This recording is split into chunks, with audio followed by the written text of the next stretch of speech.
What up, gang? Carolina Jackpot time coming at you. It is Sunday morning. I hope everybody's doing good today.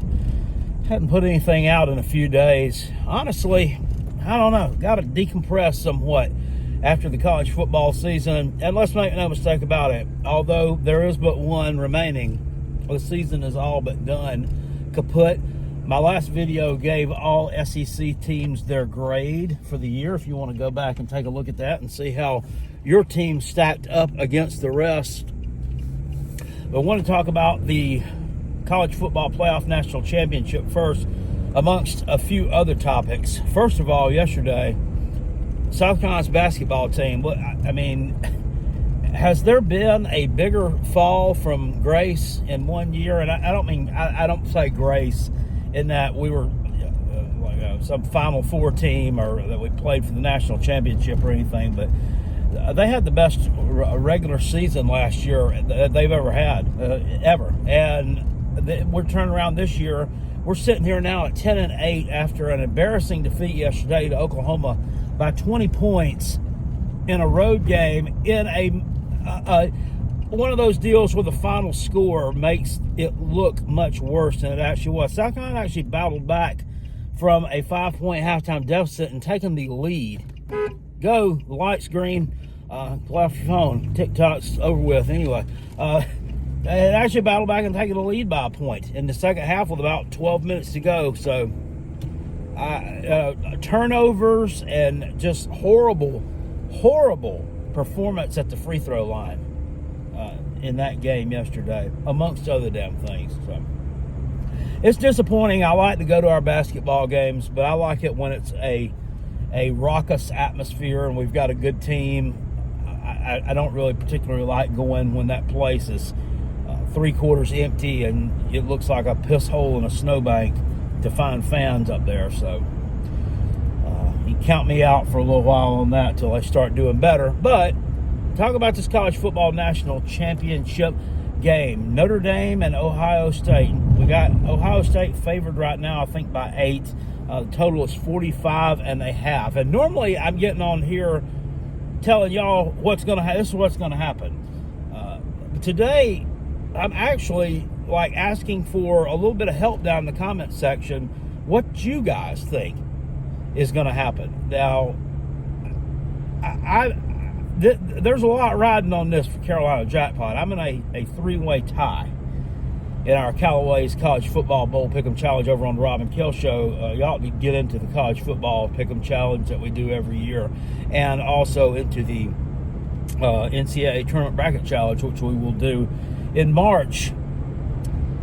I'm in a 3-way tie for first, and if I get the tiebreaker, if I get this correct on my pick here, and my tiebreaker points total is the closest to the final score, then I'm going to win. First time ever that I've won one of these contests for us. So this is an important pick for me. This is really important, and I'm kind of nervous about it.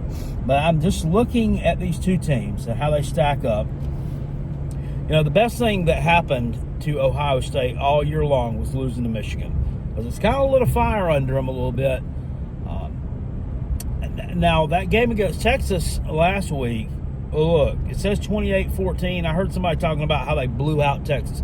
It didn't blow out Texas. Texas is about to come even with you with just a couple minutes left in that ball game. They were about to tie the ball game at 21, and they were destined to go to overtime. And then you get a strip sack, fumble, return for a touchdown, and final score is 28-14. It looks a lot worse than it actually was. And Texas had been underwhelming to me all year long. Despite the fact that they got in the college football playoff, won 2 games, I was like, man, this team still has a lot left that I don't think that they've shown. And I guess that we'll close the book on the 2024 Longhorns. But with Notre Dame, I mean, it just seems like this team just is finding ways to win ball games. It's I don't want to call them a team of destiny or anything like that, but it just seems like when their back is against the wall, they're coming out swinging. I mean, they inserted an offensive lineman in that game against Penn State at one point there when one of them went down with injury, a kid who was injured and hadn't played a snap all year.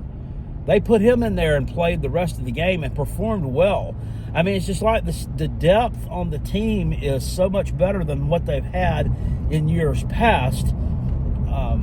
And that's enabled them to go a little bit further. In years past, I mean, they've had, a really good first string, especially on defense. But then they would get into these college football playoff type situations, and they just wouldn't be able to compete.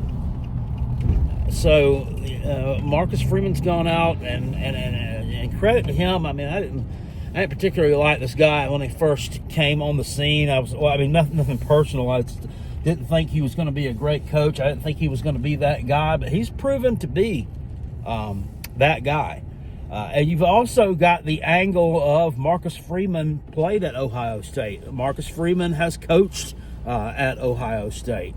Now, I'm not going to sit here and tell you that that's going to have some kind of huge impact on the outcome of this ball game. It's just something to kind of think about. It's kind of a cool fact, really, if nothing else. But there could be a little bit of added motivation there. You also have the was it the 2022 Notre Dame? No, it was 2023 Notre Dame Ohio State game. Ohio State won. Was it like 21-17 or something? They won at Notre Dame there. Was that game when Notre Dame had 12 people on the field or something and still couldn't get the ball in the end zone? Or either that or they had 10 guys on I can't remember what it was. Something fucked up like that they did that was dumb. But I think Marcus Freeman's matured as a coach since then. And I actually think, I don't know, people are saying he's a better coach than Ryan Day. I'm not going to go that far. I'm really not. I think he's got the right mix this year of players. I've heard some of his speeches motivating his team, and I think he does a really good job. I'm not going to tell you that he's better than Ryan Day just because Ryan Day's lost to Michigan a couple of times. I like Ryan Day too. I just don't like Ohio State, so that's why I will be pulling for Notre Dame in this ball game. Quarterback-wise, I think both these guys are they're kind of evenly matched. I would give the nod to Will Howard, over Riley Leonard, but I'm not, if I'm starting me a fantasy team of college football players, I'm probably not picking either one of them to be my starting quarterback. But they're both gritty quarterbacks, both smart quarterbacks, got a lot of moxie about them. So I'm going I'm going Ohio State 27, Notre Dame 23. I think that Notre Dame does enough offensively to keep this thing within the margin. I think Mitch Jeter probably kicks a few field goals for the Fighting Irish. I think a few drives, obviously, that said, probably are going to peter out a little bit.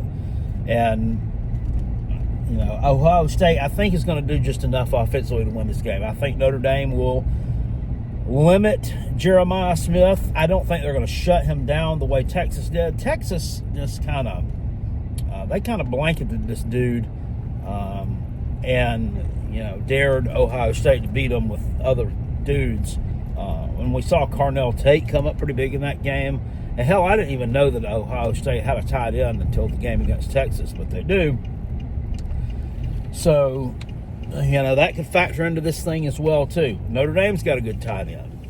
I can see him factoring in. Both teams have pretty good running backs. It's there's kind of a drop-off there from RB1 to RB2 with Notre Dame that you really don't have with Ohio State because you got a 1A, 1B situation there with Quinshon Judkins and Travion Henderson. I think Jeremiah Love's better than all of them. Now, the Notre Dame fan will tell you Travion Henderson's better. I don't believe that. I think Jeremiah Love's outstanding. And he's been banged up a little bit, too. But with the two-headed monster deal, it's not like Jeremiah Love. I don't think he's not leaps and bounds better than Travion Henderson or Quinshon Judkins. It's maybe just slightly. So, there's that. I would still give the running game advantage to Ohio State. And we also got to look at something else. This is another intangible. It's the Gamecock factor. And this is one of the reasons that I'm pulling for Notre Dame in this game. I actually don't like Ohio State worth a damn. It's just a personal preference of mine. None of their fans have really grinded my gears online or anything. We've actually had a couple of Ohio State fans who've been in the chat before and who have left comments on the video. It's not a lot, but I mean, they've been fine. I have nothing against them. I'm gonna tell you who pissed me off on the Ohio State side of things this week, or this past week. Once again, it's our buddy, former Ohio State assistant coach, former wide receivers coach, Zach Smith, on his Minister Sports podcast. And this one was kind of funny, actually. Zach was on here, I think it was Tuesday. I was laughing at his fucking ass.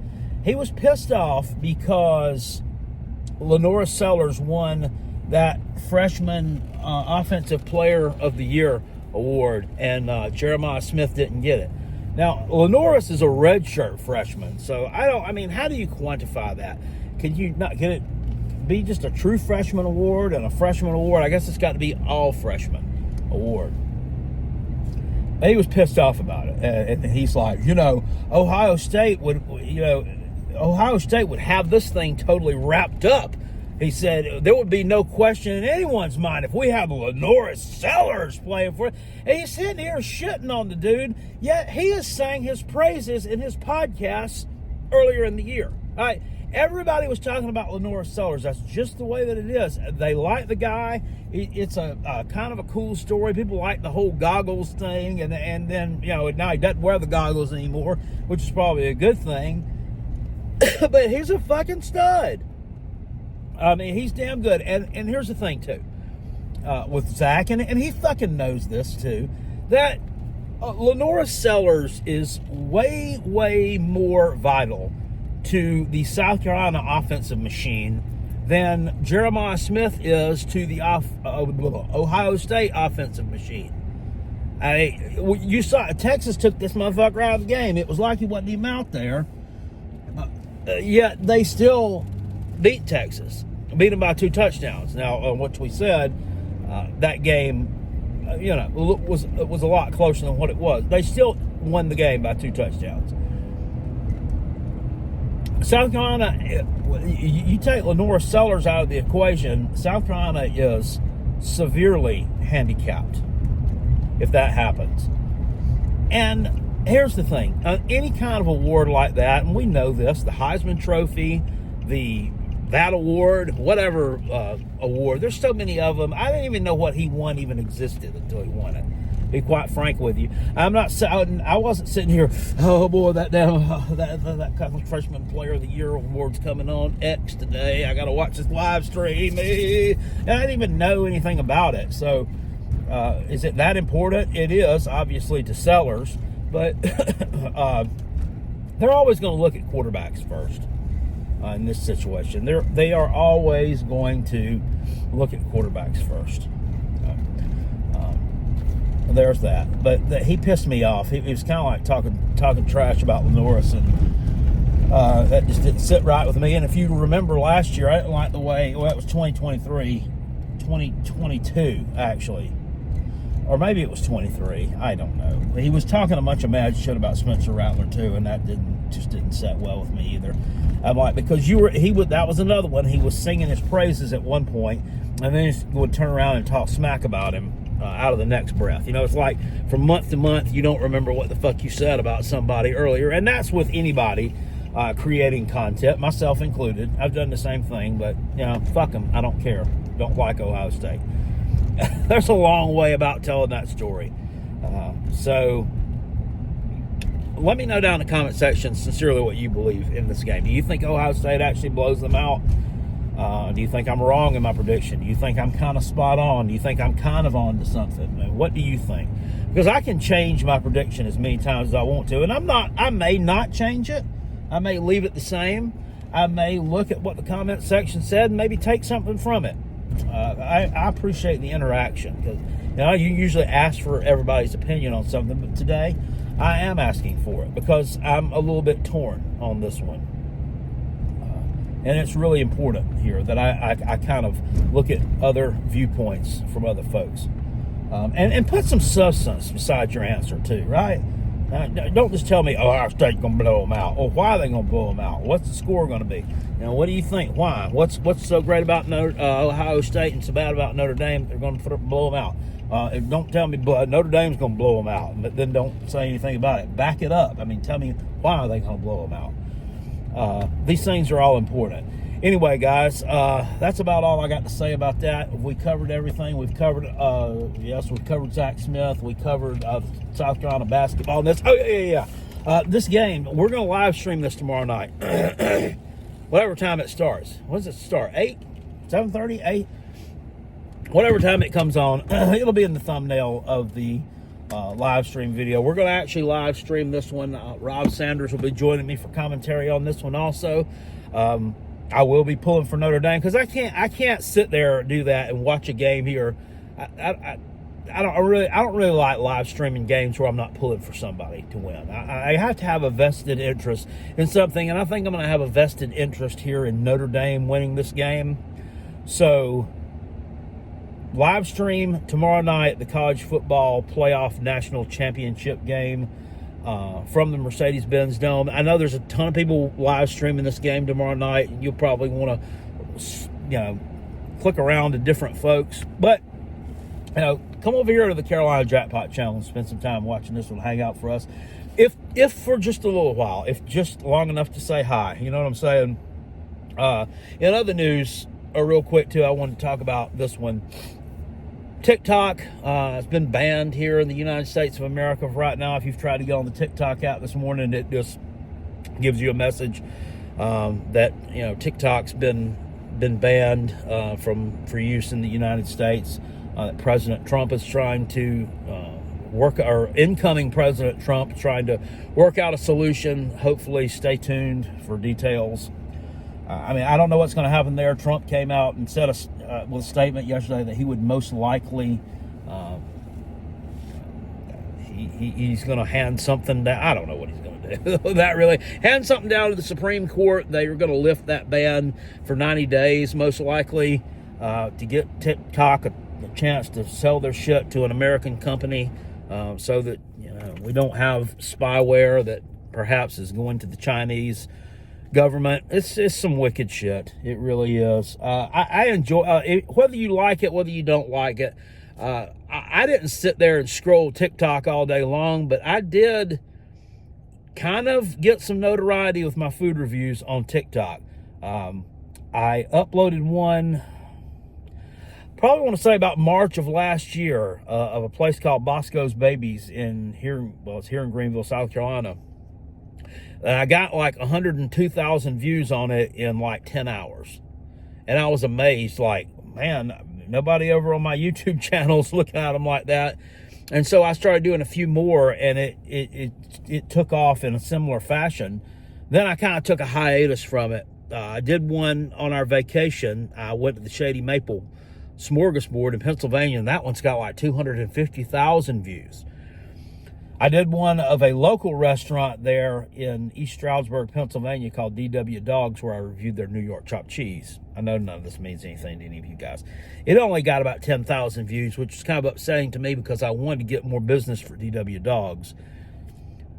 So I took kind of a break from it for a while, and then I started back doing them, and I did one this past Saturday, not yesterday, last Saturday, of a place called Summers Restaurant in Newberry, South Carolina. It's just a little hole-in-the-wall restaurant. Like 175,000 views on TikTok of this place. It actually, I looked at their Facebook page. They had actually shared it out to everybody.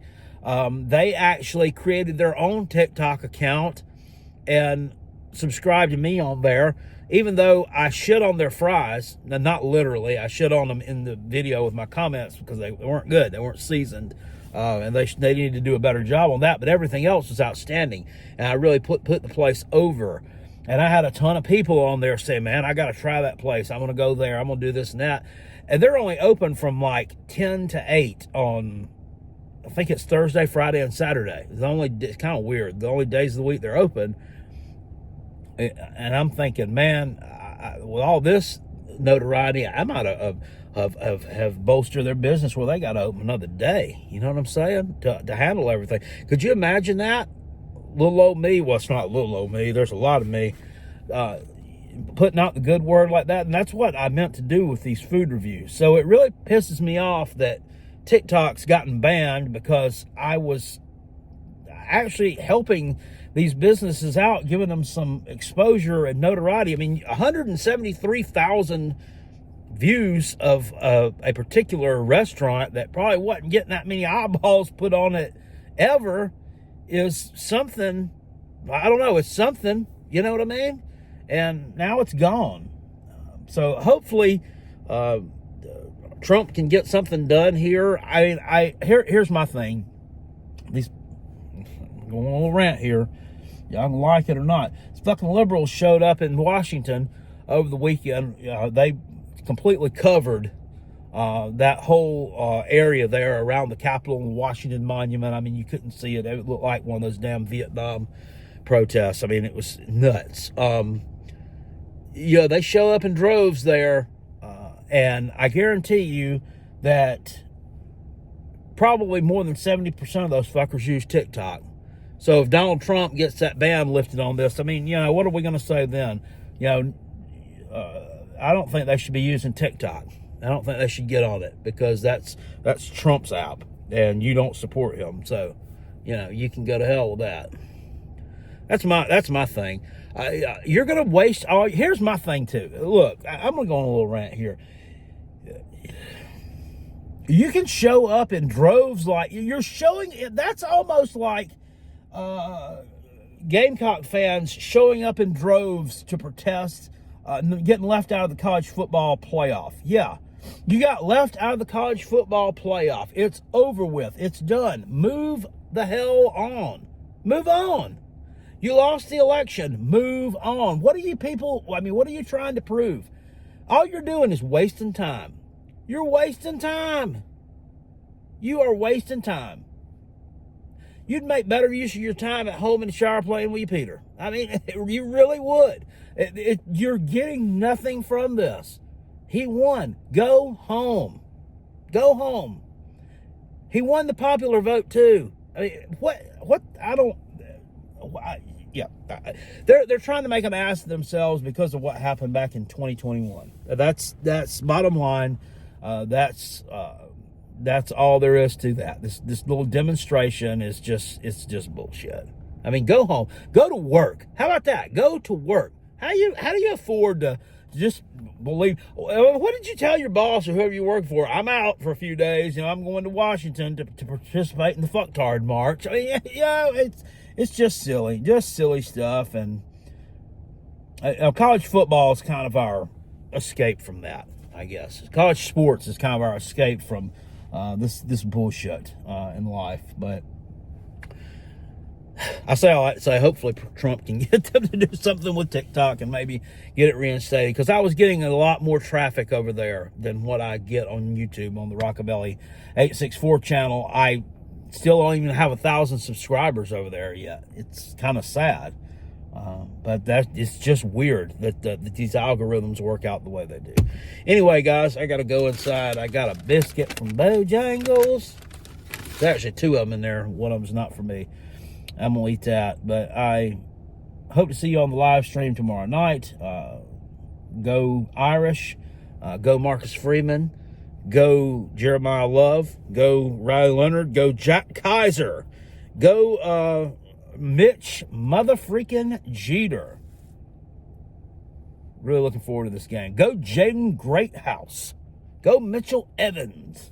I'll see you guys later on. Appreciate you. Peace. I'm out of here. Go Fighting Irish. I almost said go Gamecocks. Woo! Bye.